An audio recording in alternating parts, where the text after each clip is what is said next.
Welcome back ha re tswela pele ka momentum e leng rates of change.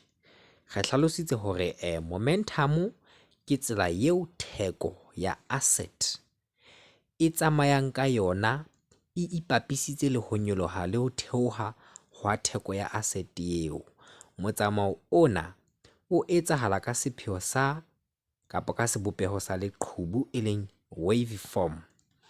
Re tlotla re bua ka mekgahlelo e mene e bopang momentum ka mefuta e meraro. Re na le short term momentum, medium term momentum le long term momentum. Mme ka hare ho tsona re na le mekgahlelo e mene, yona e bitswa di-oscillators. Lentswe oscillator le bolela movement. Ha re sheba re na le up quadrant oscillator ke mokgahlelo wa pele, wa bobedi advancing quadrant oscillator, wa boraro down quadrant oscillator, wa ho qetela e leng wa bone ke terminating quadrant oscillator. Ke tlo etsa mohlala hore re tsebe ho utlwisisa hore na hobaneng ka hara momentum re na le mefuta e meraro ya momentum, re na le mekgahlelo e mene e bitswang di-oscillators. Ha o nka tamati o e beha hodima chopping board, tamati ena ha e le circular tjena, o ka e arola ho etsa dikotara tse 4. O ka e seha ka thipa tjena, wa boela wa e seha tjena. Ha o entse jwalo, o tla bo bopile kotara ya pele le ya bobedi le ya boraro le ya bone, e le hore tamati le nngwe ha e feletse e ka bopa dikotara tse 4. Mme dikotara tseno ke tsona tseo re di sebedisang ka mona ka ho momentum. Ha le sheba tsela eo di bitswang ka yona, ya pele ho thwe ke up quadrant oscillator. Lentswe quadrant le tswa ho lentswe kotara, e le hore ke motsamao o bopuweng ka sebopeho se tshwanang le sa kotara. Ke ka hona e bitswang up quadrant oscillator. Advancing quadrant oscillator e batla e le ka hodimanyana ka hobane ke tsela eo re e bitsang ka hore ke wave form, ka hoba ke leqhubu. Ke moo up quadrant oscillator e fellang teng. Moo e fellang teng e qala ho bopa ho re bitsang ka hore ke advancing quadrant oscillator. Moo advancing quadrant oscillator e fellang teng e qala ho bopa down quadrant oscillator. Ka mokgwa o tshwanang, moo down quadrant oscillator e fellang teng e qala ho bopa terminating quadrant oscillator. Ha re shebe hore na tsona di bopua ka tsela mofuta ofeng. Ka hare ho chat ya rona re tla be re na le graph tlase mane e bitswang momentum, e leng rate of changes. Le tla hlokomela hore re na le 0 e leng margin wa rona moo price di qalang teng. Price e nngwe le nngwe e qala ho 0 e ya hodimo kapo e ya tlase ho di-negative. Mme haeba margin wa rona graphong o tla bo qala ho 0 mona, re nka e le x axis, e le line ya rona ya x axis. Jwale re na le T for terminating quadrant oscillator, U upper quadrant oscillator, A advancing quadrant oscillator, D e leng advancing quadrant oscillator, A ke advancing quadrant oscillator, D e leng down quadrant oscillator.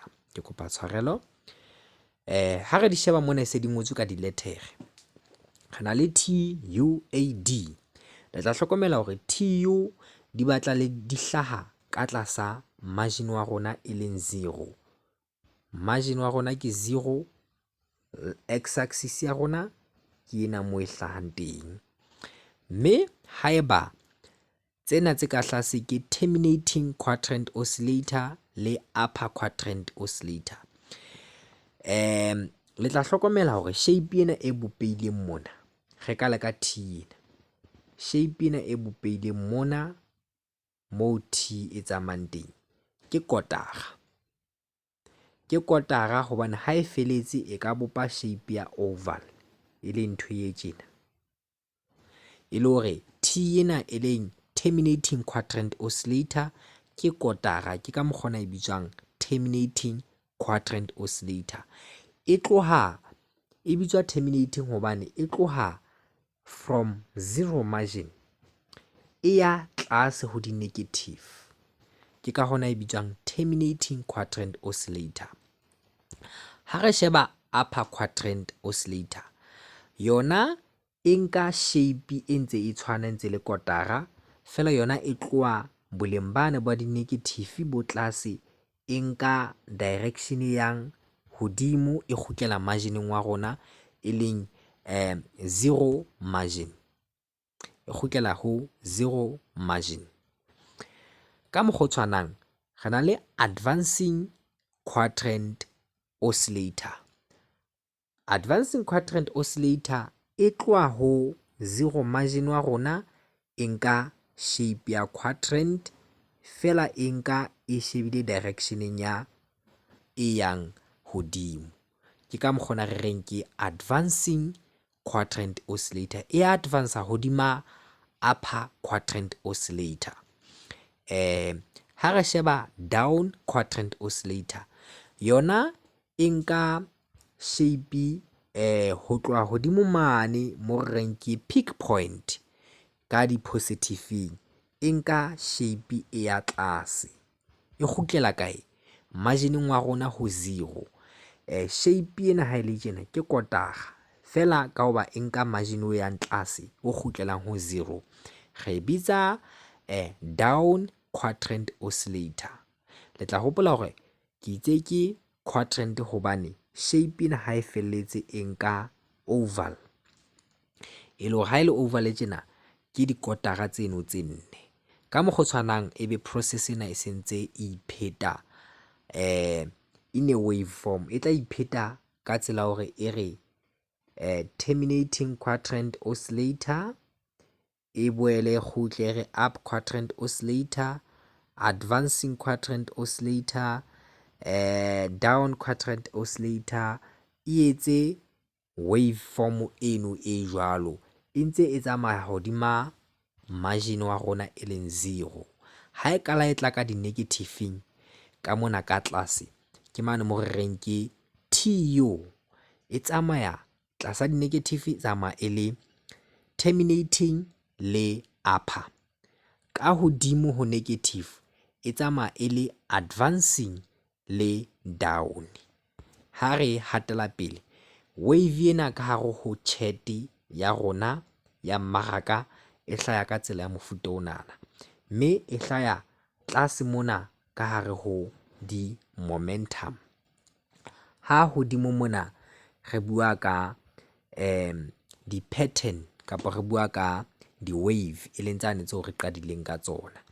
Mme ka hoba le tla hlokomela hore le chatting ena ya rona eo re nkileng screenshot, re ntse re na le margin wa rona kona e le 0, e ntse bontsha di 0 tlase, e ntse bontsha e le minus 0.51121, ha hodimo ho margin ona e bontsha plus 0.32715, e leng tsena tseo di hlayang mona moo ke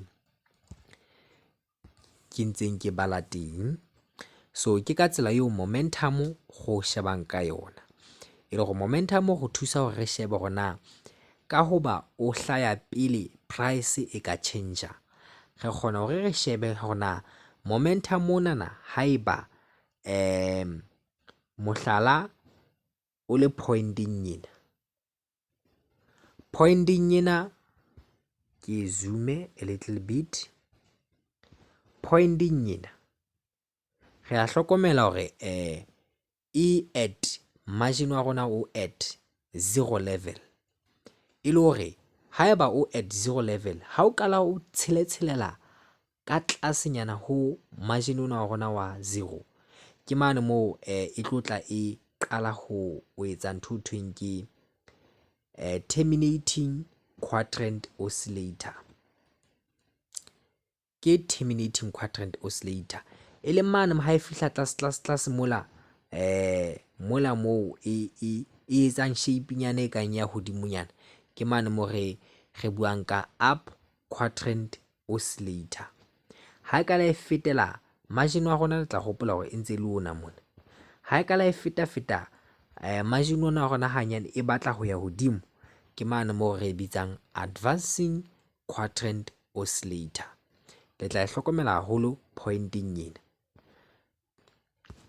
Le tla hlokomela haholo pointing ena ya bobedi mona, moo e se e tshetse margin wa rona, e etsa nthwane re reng ke advancing quadrant oscillator. Ebe ha e fihla boemong bane bo e se le hodimo, e qala e developa down quadrant oscillator. Ke di-oscillator tse hlahang ka hare ho momentum. Re hlalositse hape hore momentum o sebetsa ka dibopeho tse tharo. Re na le short term momentum, medium term momentum le long term momentum. O ntso sebetsa ka dikarolo tseno tsa di-oscillator tsa di-quadrant tse 4.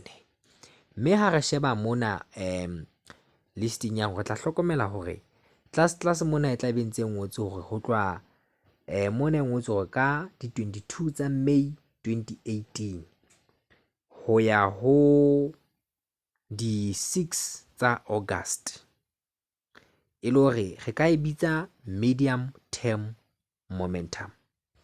Ke medium term momentum hobane e se batla e le ka hara dikgwedinyana tse ngata ho tloha di 22 tsa May ho ya di 6 tsa August. Ke dikgwedi tse ka ba 4 dipakeng. So ha ele jwalo re bitsa medium term momentum. Ke kopa hore in our next video re tlotla re bua ka di-patterns. Ke a leboha.